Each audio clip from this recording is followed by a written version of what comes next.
Good morning friend, Indian GST के YouTube channel पे आप सभी का स्वागत है। दोस्तों, हमारे बहुत सारे टैक्स पेयर भाइयों का क्वेश्चन पूछा जा रहा है सेक्शन 194 क्यू को लेकर के। दोस्तों, सेक्शन 194 क्यू जो कि 1 जुलाई 2021 से अप्लीकेबल कर दी जाएगी। तो यहाँ पे हमारे कुछ टैक्स पेयर भाइयों का यहाँ पे क्वेरी है, क्वेश्चन है, जो कि हम आज बिल्कुल यहाँ पे डाउट क्लियर करने वाले हैं। तो लेकिन दोस्तों, आप लोग मेरे अगर चैनल पे नए हो तो चैनल को सब्सक्राइब करना बिल्कुल मत भूलिएगा। बेल आइकॉन को भी दोस्तों प्रेस कर लीजिएगा, जिससे सारे लेटेस्ट नोटिफिकेशन आप सभी को मिलता रहे। दोस्तों, हम पूरी कोशिश करते हैं कि अपनी बात बहुत ही ईजी शब्दों में आप लोगों के साथ रख सकें।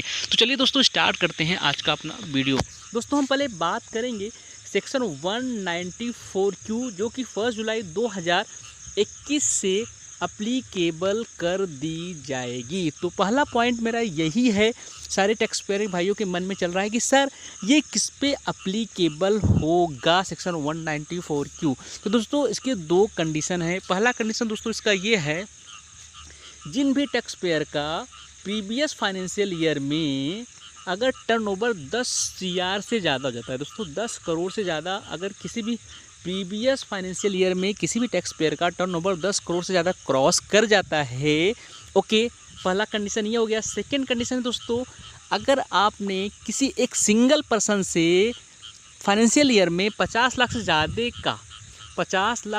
का अगर आपने गुड्स परचेज कर लिया, तो इस केस में 194 क्यू आपके ऊपर अप्लीकेबल हो जाएगा। तो दो कंडीशन है एप्लीकेबिलिटी की, कि प्रीवियस फाइनेंशियल ईयर में आपका टर्नओवर 10 करोड़ से ज़्यादा होना चाहिए, और करेंट फाइनेंशियल ईयर में अगर आपने किसी एक सिंगल इंडिविजुअल पर्सन से 50 लाख रुपए से ज़्यादा की गुड्स परचेज कर ली है, तो आप पे ये सेक्शन अप्लीकेबल हो जाएगी। दोस्तों, आपको परचेजर की पॉइंट ऑफ व्यू से ये चीज़ें देखनी है। ओके दोस्तों, पहला क्वेश्चन ये शायद डाउट क्लियर हो गया होगा। अब सेकेंड जो क्वेश्चन है दोस्तों यहाँ पे, कि सर आप मुझे ये बताइए, जब हम ये 50 लाख की लिमिट को देखेंगे तो मुझे कब से देखना है? क्या मुझे 1 जुलाई से देखनी है, या मुझे पूरी फाइनेंशियल ईयर जब से स्टार्ट होती तब से देखनी है? तो दोस्तों, बिल्कुल जब से फाइनेंशियल ईयर स्टार्ट हुआ है, फाइनेंशियल ईयर 21-22, क्योंकि ये एप्लीकेबल कब हो रही है? 1 जुलाई 2021 से, मतलब फाइनेंशियल ईयर 21-22 के 1 अप्रैल से आपको लिमिट देखनी है। कहने का मतलब दोस्तों हमारा यहाँ पे ये है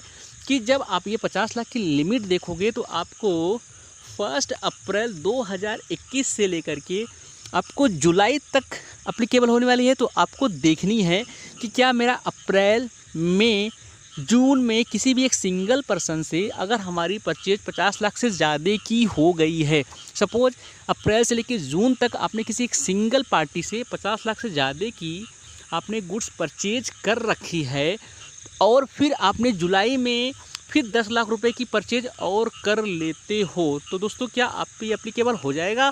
दोस्तों, बिल्कुल ये 194 क्यू आप पे एप्लीकेबल हो जाएगा, क्योंकि आपने अप्रैल टू जून तक ऑलरेडी 50 लाख रुपए का गुड्स परचेज कर रखा है। फिर जुलाई में आपने 10 लाख रुपए की और गुड्स परचेज कर ली, जो कि 50 लाख से ज़्यादा आपका यहाँ लिमिट क्रॉस कर जाता है।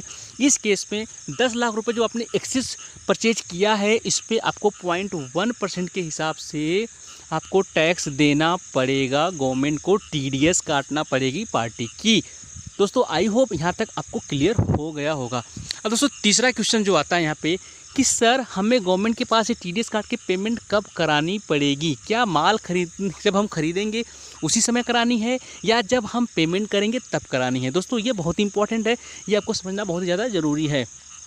तो दोस्तों, यहाँ पे जो लिखा गया है 194 क्यू के सेक्शन में, वहाँ पे सीधे सीधे बोला गया है कि date of purchase and payment whichever is earlier. वहाँ पे बोला गया है, जब आप गुड्स को परचेज करते हो या पेमेंट करते हो, दोनों में से जो पहले होगा, विच एवर इज़ अर्लियर की बात की गई है, दोनों में से जो पहले होगा उसी समय आपके ऊपर ये लायबिलिटी आ जाएगी। कहने का मतलब क्या है दोस्तों, मान लीजिए आपने किसी पार्टिकुलर्स मंथ में एक पार्टिकुलर्स डेट को आपने 50 लाख रुपए से ज़्यादा की गुड्स परचेज कर ली।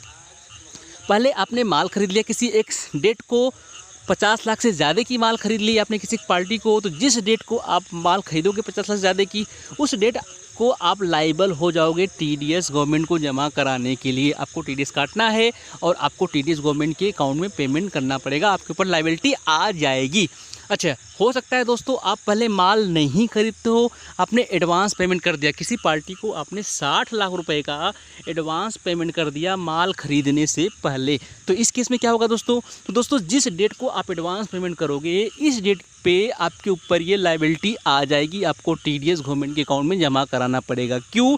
क्योंकि गवर्नमेंट ने पहले ही बोल दिया विचेवर इज़ अर्लियर, आपने जिस डेट को माल खरीदा या आपने पेमेंट किया, दोनों में से, चाहे आप माल खरीदते हो चाहे आप पहले पेमेंट करते हो, दोनों में से जो आप पहले करोगे उस डेट के ऊपर उस डेट को आपके ऊपर लायबिलिटी आ जाएगी। तो आई होप दोस्तों यहाँ तक आप लोग का डाउट यहाँ पे क्लियर हो गया होगा। अगर वीडियो अच्छी लगी हो तो चैनल को सब्सक्राइब करना बिल्कुल मत भूलिएगा, बेल आइकॉन जरूर प्रेस कर लीजिएगा। मिलते हैं दोस्तों फिर एक नए वीडियो के साथ, तब तक के लिए जय हिंद जय भारत।